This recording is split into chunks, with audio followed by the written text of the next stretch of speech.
महासागर क्षेत्र के लिए नोटम जारी हुआ है। कुल 2530 किलोमीटर का एरिया नो फ्लाई जोन घोषित किया गया है। दुनिया भर की नजरें भारत के संभावित परीक्षण पर हैं। जी हां, भारत एक बार फिर अपनी सामरिक और मिसाइल क्षमता का प्रदर्शन करने की तैयारी में है। 6 और 7 अगस्त 2026 को हिंद महासागर और बंगाल की खाड़ी क्षेत्र में लंबी दूरी की एक मिसाइल के परीक्षण की संभावना जताई जा रही है।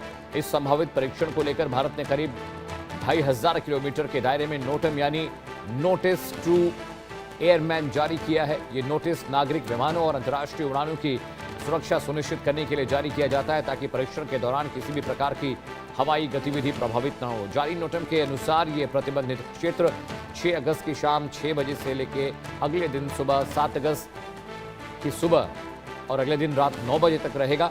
रक्षा विशेषज्ञों का मानना है कि इतने बड़े क्षेत्र के लिए नोटम जारी किया जाना किसी लंबी दूरी की सामरिक मिसाइल या उन्नत हथियार प्रणाली के परीक्षण का संकेत हो सकता है। यूके देवनाथ साहब मेरे साथ जुड़ रहे हैं, डिफेंस एक्सपर्ट हैं। सर, बहुत बहुत आपका स्वागत है। भारत सरकार ने नोटम जारी किया है और उम्मीद की जा रही है सर कि ब्रह्मोस टाइप की कोई आईसीबीएम या बड़ी मिसाइल जो लॉन्ग रेंज की होती है उसका टेस्ट होगा सर।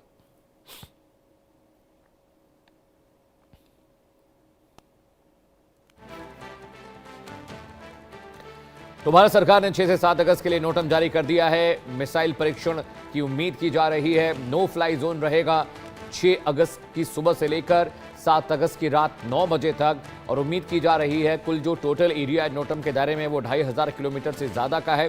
दुनिया भर की डिफेंस एजेंसीज और दुनिया भर की सरकारें भारत की ओर देख रही हैं। बड़ा मसला ये भी है, सबके जहन में ये सवाल है कि आखिरकार किस तरह की मिसाइल का परीक्षण होगा जिसके लिए 2 दिन का नोटम जारी किया गया है। किस तरह की मिसाइल है जिसके 2500 किलोमीटर का रेंज नोटम के दायरे में आएगा, यानी इंटरकॉन्टिनेंटल बैलिस्टिक मिसाइल ये हो सकती है। ये ब्रह्मोस के एफिकेसी के हिसाब से भी हो सकती है और भारत लगातार अपनी इंडिजिनस तरीके से मिसाइल्स और रॉकेट्स बना रहा है, ये उसका परीक्षण भी हो सकता है, बहुत मुमकिन है। ग्रुप कैप्टन यूके देवनाथ साहब मेरे साथ जुड़ रहे हैं, डिफेंस एक्सपर्ट। जय हिंद सर, बहुत शुक्रिया, आपने वक्त निकाला हमारे लिए। सर, नोटम जारी हुआ है 6 से 7 अगस्त के लिए, 2500 किलोमीटर का दायरा है जो नोटम के अंदर आएगा। भारत क्या टेस्ट करने जा रहा है सर? हाँ, देखिए, भारत जो अलग अलग तरह की मिसाइलें बनाता है, पृथ्वी, अग्नि, प्रलय, प्रहार और ब्रह्मोस, जब इनका ट्रायल करना हो तो ट्रायल करने के लिए उड़ीसा के चांदीपुर में एक बहुत प्रसिद्ध जगह है जिसे अब हम कहते हैं ITR, इंटीग्रेटेड टेस्टिंग रेंज। वहाँ DRDO के जितने हथियार जो विकसित किए जा रहे हैं उनकी टेस्टिंग की जाती है। तो भारत सरकार ने अभी तक ऑफिशियली बताया नहीं है कि कौन से वेपन सिस्टम का इस्तेमाल हो रहा है, ट्रायल किया जाएगा। लेकिन मेरा जो अनुभव है, 2500 किलोमीटर रेंज का मतलब है कि अग्नि 5 के एडवांस मॉडल का एक्सपेरिमेंट किया जा रहा है। अब हमने अग्नि सीरीज की जो मिसाइल बनाई है, अग्नि 1, 2, 3, 4, उनकी रेंजेस क्रमशः बढ़ती है 700 किलोमीटर, 1500 किलोमीटर, इस तरह से। और फाइनली भारत अब अग्नि 5 बनाने के लिए प्रस्तुत हो रहा है जिसकी रेंज 5000 किलोमीटर से ज्यादा होगी। अल्टीमेटली जब अग्नि 5 स्टेबल हो जाएगा तो उसकी रेंज क्रमशः बढ़ाकर 10,000 किलोमीटर तक की जाएगी। तो ये एक इंटरमीडिएट रेंज का बैलिस्टिक मिसाइल है। लॉन्च के बाद उड़ीसा के चांदीपुर से ITR से ये सीधा अंतरिक्ष की तरफ चला जाएगा और फिर जब समुंदर के अंदर एक सिमुलेटेड टारगेट होता है, बनाया जाता है फिजिकली और इलेक्ट्रॉनिकली भी उसको मार्क किया जाता है, ये वहां जाकर हिट करेगा। तो जब ये टारगेट से महज 100 किलोमीटर 50 किलोमीटर दूर होता है तो वापस अंतरिक्ष से जो ट्रोपोस्फेयर है वहां से वापस डाइव मार के समुंदर के ऊपर आके स्प्लैश करेगा। तो वहां पर अलग अलग तरह के डिवाइस लगे हैं। हमारे साइंटिस्ट भी वहां पर जो रेंज सेफ्टी ऑफिसर होते हैं उनके साथ तैयार रहते हैं ये देखने के लिए कि मिसाइल के सारे पैरामीटर मीटर्स, जैसे कि कितनी ऊंचाई तक गया, किस एंगल पे गया, मैक्सिमम स्पीड कितनी थी, मिनिमम स्पीड कितनी थी, मिसाइल का जो नोज कोन था उसका मैक्सिमम टेम्परेचर कितने डिग्री हो गया। और सबसे बड़ी बात है कितनी एक्यूरेसी से इसने जो सिमुलेटेड टारगेट था उस पर हिट किया। भारत जब अग्नि 5 बना लेगा तो भारत दुनिया के उन कुछ गिने चुने देशों से एक होगा जो कि आईआरबीएम, या अगर हम कहें उससे भी बढ़ के ICBM, inter continental ballistic missile बनाने वाला देश होगा। जी बिल्कुल सर। और लगा था जिस तरह से हम टू फ्रंट वॉर में मुफ्तरा रहते हैं सर, चाइना एक तरफ है, पाकिस्तान एक तरफ है, तो इस तरह की टेस्टिंग से सर एक साइकोलॉजिकल इम्पैक्ट भी पड़ता है आपके दुश्मन पर, पड़ोसियों पर, कि भाई ऐसा है आप ही टेस्ट नहीं कर रहे हैं, हम भी टेस्ट कर रहे हैं, और हमारे पास आकाश, ब्रह्मोस, त्रिशूल, अग्नि, नाग, बहुत सारी रेंज है जिसमें आईसीबीएम्स हैं, एयर टू एयर मिसाइल्स हैं, ग्राउंड टू एयर हैं, और बहुत सारी हैं जो एंटी सबमरीन्स रॉकेट्स हैं जो हमारे फ्रिगेट्स पर और हमारे एयरक्राफ्ट करियर्स पर होती हैं। तो इस सर कहीं ना कहीं साइकोलॉजिकल इम्पैक्ट भी पड़ता है आपके दुश्मनों पर, पड़ोसियों पर। डेफिनेटली भारत जब इस तरह की टेस्ट करती है तो नो टाइम तो इशू होता ही है। तो दुनिया भर के जितने देश हैं उसको बहुत महीन तरीके से, बारीक तरीके से फॉलो कर रहे होते हैं।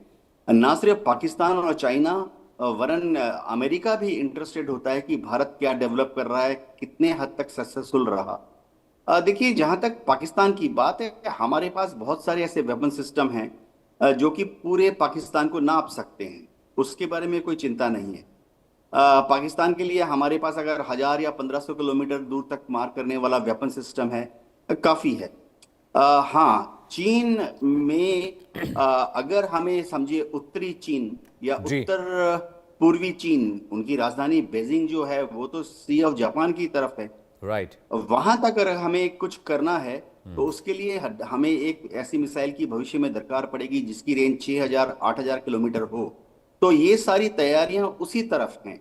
जी सर पाकिस्तान ने भी बहुत सारी अभी मिसाइल टेस्ट किए पिछले 2 सालों में। शाहीन उनकी एक आईसीबीएम है, गौरी उन्होंने एक टेस्ट किया था अभी 4-5 महीने पहले। तो ये तो सबको पता है कि चाइनीज़ इंफ्रास्ट्रक्चर के मदद से वो सब डेवलप कर रहे हैं, लेकिन सर रशिया की भूमिका बहुत इंपॉर्टेंट है। लेकिन एक अच्छी बात है कि रशिया ने अभी तक पाकिस्तान को, जो हमें खबर है और आपको भी पता होगा, कि रशिया ने अभी तक कोई बहुत मास डिस्ट्रक्शन वेपन्स पाकिस्तान को नहीं दिए हैं, दोस्ती होने के बावजूद। जी हाँ, रूस के साथ हमारी पारंपरिक दोस्ती बहुत स्ट्रांग है। और रशिया जब भी कोई हथियार पाकिस्तान को देता है, ज्यादातर नॉन लीदल हथियार देता है, जैसे ट्रांसपोर्ट व्हीकल, ट्रांसपोर्ट हेलीकॉप्टर। एक और चीज अच्छी है कि रशिया जब भी पाकिस्तान को कोई भी ऐसी चीज देता है जो कि उनकी आर्मी, नेवी, एयरफोर्स में इस्तेमाल हो सकती है पाकिस्तान के, तो उनकी एम्बेसी भारत को 6 महीने पहले, 3 महीने ही पहले ही बता देती है, ताकि भारत सरकार का अगर कोई सजेशन है या भारत सरकार का कोई इशारा है तो हम उसको पहले से ही रशिया को दे सकें। तो ऐसी कोई क्रिटिकल टेक्नोलॉजी या वेपन सिस्टम्स अभी तक रशिया ने पाकिस्तान को नहीं दी है। हाँ, भविष्य में क्या होगा, देखिए, ये चीज समझना बहुत जरूरी है कि पाकिस्तान अलग अलग जगह से टेक्नोलॉजी चोरी कर लेता है। चीन उनको दे देता है, पाकिस्तान नॉर्थ कोरिया से भी टेक्नोलॉजी ले लेता है, और पाकिस्तान अपने यहाँ पर भी रिसर्च करके, जुगाड़ करके कुछ कुछ हथियार बना लेता है। अब जो पाकिस्तानी मिसाइल्स का आपने नाम लिया, पाकिस्तान दावा करता है कि पाकिस्तान से लॉन्च करने के बाद वो दक्षिण भारत तक पहुंच सकती है, पूर्व भारत तक पहुंच सकती है। लेकिन इससे हमें कोई ज्यादा चिंता का विषय नहीं है, क्योंकि अगर पाकिस्तान ने कभी इन मिसाइलों का इस्तेमाल करने की कोशिश की तो शायद उनको लॉन्च के पहले ही हम न्यूट्रलाइज कर सकते हैं। जी ऑलराइट साहब, एक आखिरी सवाल मेरा सर आपसे है। भारत अभी आईसीबीएम्स की बात करें तो हमारे पास बहुत सारे ऐसे रॉकेट्स हैं जो पाकिस्तान क्या उससे आगे मार कर सकते हैं। हम चाइना तक हमारे पास मार करने वाले सक्षम रॉकेट्स हैं, लेकिन कहा जाता है कि पूरी दुनिया में सबसे ज़्यादा रॉकेट असेंबलीज, सबसे ज़्यादा आईसीबीएम्स चाइना के पास है। हाँ, देखिए, चीन के पास काफी आईसीबीएम्स हैं, लेकिन उनका जो डिप्लॉयमेंट किया जा रहा है वो बहुत ही इंटरेस्टिंग है। चीन ने अपनी सारी आईसीबीएम्स को पूर्वी चीन में प्रांतों में लगाया हुआ है, sea of Japan, South China Sea, East China Sea, और उनका जो रुख है वो प्रशांत महासागर की तरफ है। यानी चीन ऐसी उम्मीद कर रहा है कि अपने आईसीबीएम का इस्तेमाल करके भविष्य में वो ऑल राइट सर, अमेरिका की तरफ रुख करेगा।